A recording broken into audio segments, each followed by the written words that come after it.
Hey, what's up? What you up to? I'm not up to much. I'm just finishing some work, making a video. But what are you up to? Huh? What? Oh, it's a YouTube video. I can't hear you.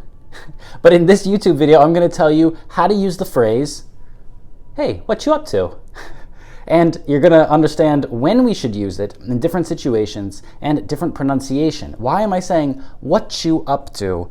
Why not, what are you up to? Like the dictionary might tell you, right? So all of that and more in this video.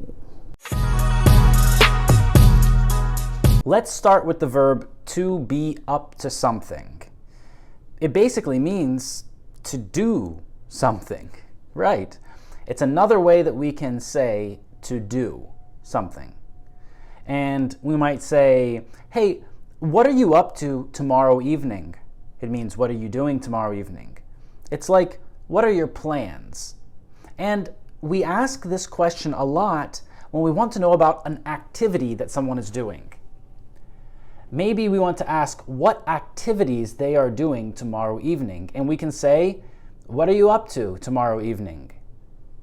We also ask this question in situations when maybe we want to invite someone, but we're not sure if they're busy, if they already have plans, and this is the perfect question to ask. You can say, hey, what are you up to next Friday? And they say, I don't have any plans. And you say, great, would you like to come with me to the zoo, for example, right? You're probably a big fan of the zoo if you're watching my channel. Maybe. So, but you might be thinking, but Kris, in the beginning of the video, you pronounced it differently. You said, what you up to, not what are you up to. And in these examples, you said, what are you up to, right? It's clearer. It sounds different. Let me show you why. There's a combination of sounds that change. This combination of sounds is t, like in the word what, and y, like in the word you. And when we look at this combination right here, we can see the first thing that happens is we have the phrase, what are you up to? And we omit, we take out, we skip the verb to be. Why do we do that?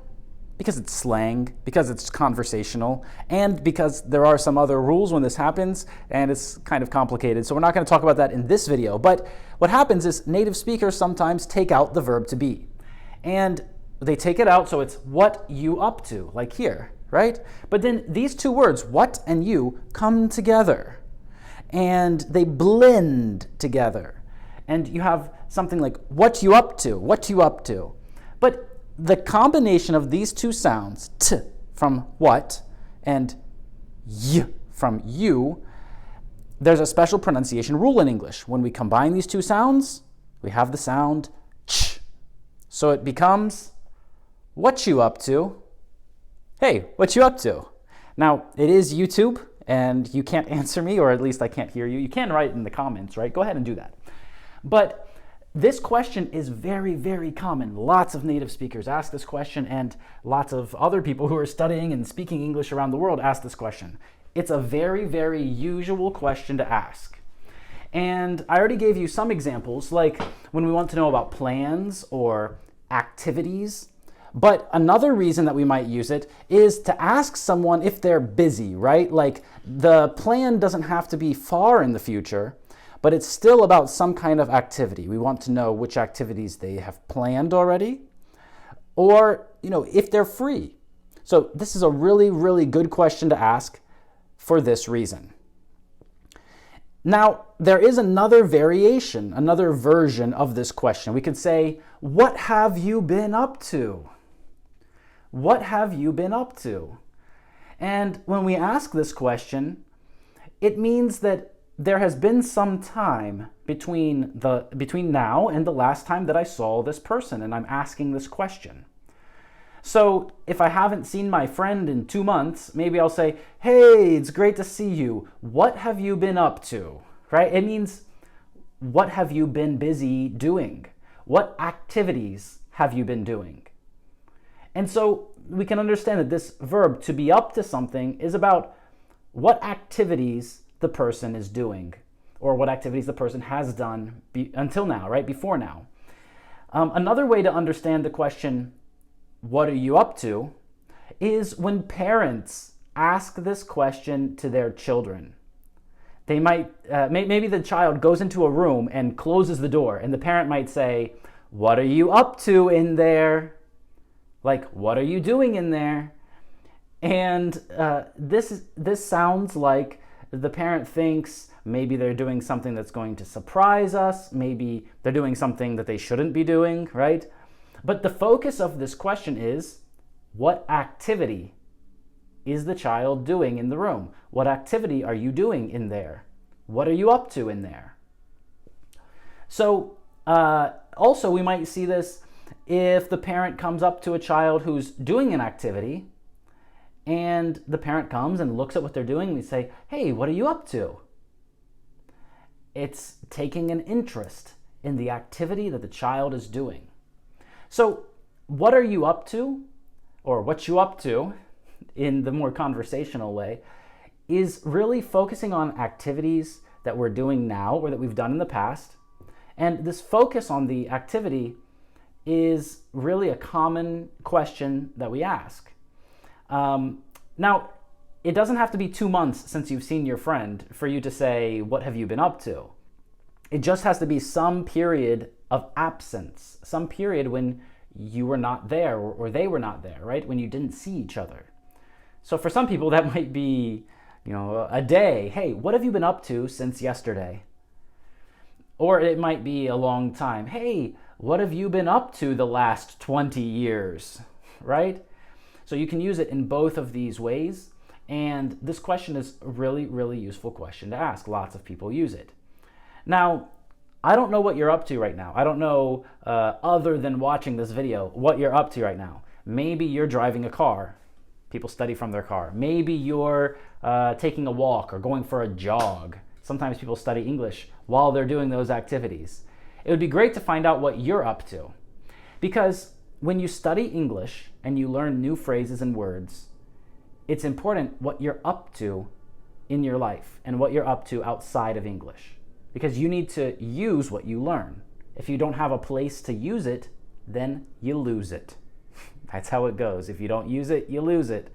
And it's really the rule of languages. So we have to find a way to use it so that we don't lose it.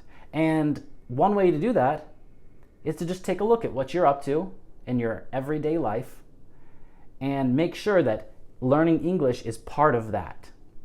So make sure that English is a part of your life. How do you do that? You find activities, right? This video is all about activities. This question, what are you up to, is about activities. You need to find activities that you can connect to English. For some people, that's cooking. They cook and watch a YouTube lesson, or maybe they cook and they join a live speaking lesson, like with English Every Day, where you can just practice speaking 24/7, right? So there's no limit to getting speaking practice, to having lessons where you can learn grammar, pronunciation. It's unlimited. So you have all of these opportunities. You just need to use the English that you learn. It's easier said than done. It's easier to say that you should do it than to go do it, right? You know you should do it. But sometimes it feels difficult to do it. And that's why having a teacher and having partners, speaking partners, who are always there and who come every day to practice, that's why it's important to have those things. So that's what's going to help you really take what you learn and start using it. And then when people say, hey, what are you up to? You're going to be like, I got a lot going on. That's another phrasal verb, right? To have something going on. It means that you're busy with something. You can say, I've got a lot of things going on. That's what I'm up to. And when you ask this question to some other people, they might say, you might ask them, hey, what are you up to? They might say, oh, I'm not up to much. I'm not up to much. This means I don't have a lot of things happening, right? So go ahead and tell me in the comments what you're up to. Outside of watching this video and outside of studying English, what are you up to? How do you connect English to your regular life, right? English should not be something different from your normal life. You should add English to your life, not have to remove something from your life for English. This is not how it works, right? We just want to add one more thing. English is a tool, is an instrument that you can learn to connect with other people. One great way to connect with them is just ask them, hey, what are you up to? Right? And if you want to invite them somewhere, if you want to make a deeper connection with someone in English, you can say, hey, what are you up to this evening? You should come to my house. Hey, what are you up to next weekend? We should meet at the beach. Right? Awesome. Thank you so much for watching this video. If you've watched it all, good job, and thank you for being a dedicated English student. There's a link around this video where you can click and get speaking practice anytime that you want, 24/7. And I hope that you're enjoying our content on this YouTube channel. So press like, press subscribe, and I will see you in the next one.